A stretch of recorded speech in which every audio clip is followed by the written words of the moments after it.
दहेज की आग पर कुदरत का इंसाफ। किचन में आग जल रही थी और अंदर से आवाज आ रही थी, बचाओ बचाओ। मगर सब ये आवाज सुनकर भी उस घर का हर सदस्य बहरा बना हुआ था। अभी कुछ ही महीने तो हुए थे रिया और अमित की शादी को, मगर इस कलमुहे दहेज ने रिश्ते की नींव हिलाकर रख दी। सास ससुर, ननद और यहाँ तक कि उसका अपना पति भी उसे दहेज के ताने मारता था। मगर रिया हर ताने को जहर के घूंट की तरह पी जाती। ससुराल वालों के जुल्म अपनी हर इंतहा पार कर रहे थे। कभी कभी तो रिया सोचती कि ऐसी जिंदगी से तो अच्छा है मौत को गले लगा लिया जाए।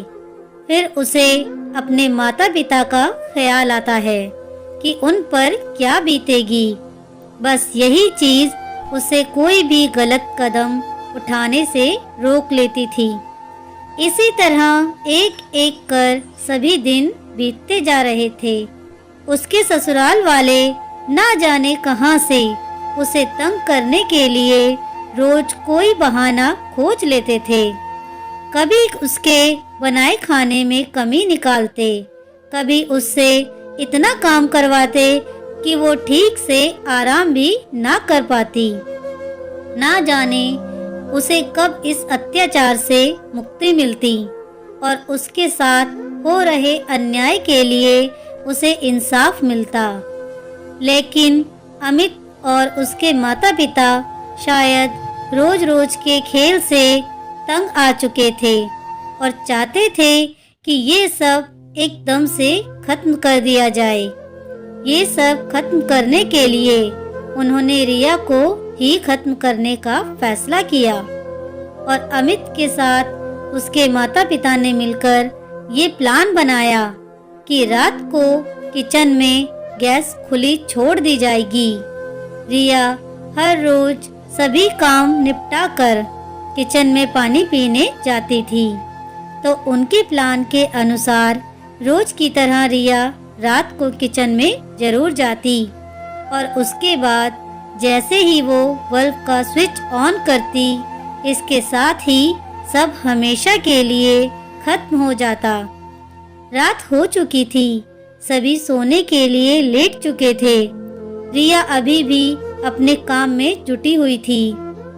हालांकि उसके पति ने उसकी कभी कदर नहीं की, लेकिन वो पत्नी होने का हर फर्ज पूरी ईमानदारी से निभाती थी। रात को अपनी सास के पैर दबाने के बाद रिया उनके कमरे से निकली और किचन की तरफ चली गई। अमित अपने कमरे में लेटा हुआ था। आमतौर पर वो रिया के जाने से पहले सो जाता था, मगर आज तो उसे नींद आ ही नहीं रही थी। शायद वो खुश था कि उसके रचे चक्रव्यूह से आज उसे रिया से हमेशा हमेशा के लिए छुट्टी मिल जाएगी। रिया किचन की तरफ बढ़ रही थी। किचन का दरवाजा खुला और जैसे ही बल्ब जलाया गया, तुरंत ही आग ने पूरा किचन घेर लिया। ऐसा लग रहा था मानो जैसे कहीं चुपके से बैठा हुआ शेर अचानक ही अपने शिकार पर आ झपटा हो। बस कुछ ही देर में किचन से आवाजें आने लगी, बचाओ बचाओ। अमित और अमित के माता पिता सब कुछ सुनते हुए भी बहरे बने हुए थे। वो जाते भी क्यों? उन्होंने ही तो ये प्लान बनाया था। जब 2 मिनट बीत गए तो वो लोग उठकर किचन की तरफ गए। अभी किचन तक पहुंचे ही थे कि वहां का दृश्य देख उनके होश उड़ गए। कुदरत का इंसाफ हो चुका था। उन्हें अपनी आंखों पर विश्वास नहीं हो रहा था। उन्होंने देखा उनकी बहू सामने खड़ी थी। तभी एक आवाज आई, मुझे बचा लो भाभी, मैं मरना नहीं चाहती। ये आवाज थी अमित की बहन शीतल की, जिसे रिया अपनी जान पर खेलकर आग से बचाकर लाई थी। उन्हें समझ नहीं आ रहा था कि ये सब कैसे हुआ। कुदरत भी क्या चीज है, नहीं?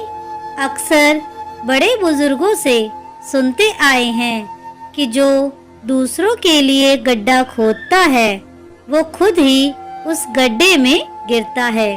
लेकिन यहाँ गड्ढा खोदने वाला ही नहीं, उसके अपने भी उसी गड्ढे में गिर चुके थे।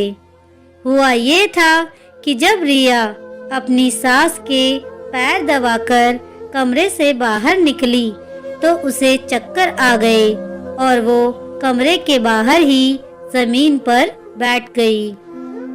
इतनी ही देर में शीतल किचन में पहुंच गई और ये सब हो गया।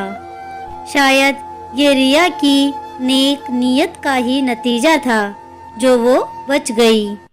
इतनी ही देर में शीतल किचन में पहुंच गई और ये सब हो गया। ये तो शुक्र था जो रिया समय रहते किचन में पहुंच गई और शीतल, जो कि अमित की बहन थी, को किचन से जली हुई हालत में बाहर ले आई। अमित और उसके माता पिता को समझ नहीं आ रहा था कि ये हो क्या रहा था।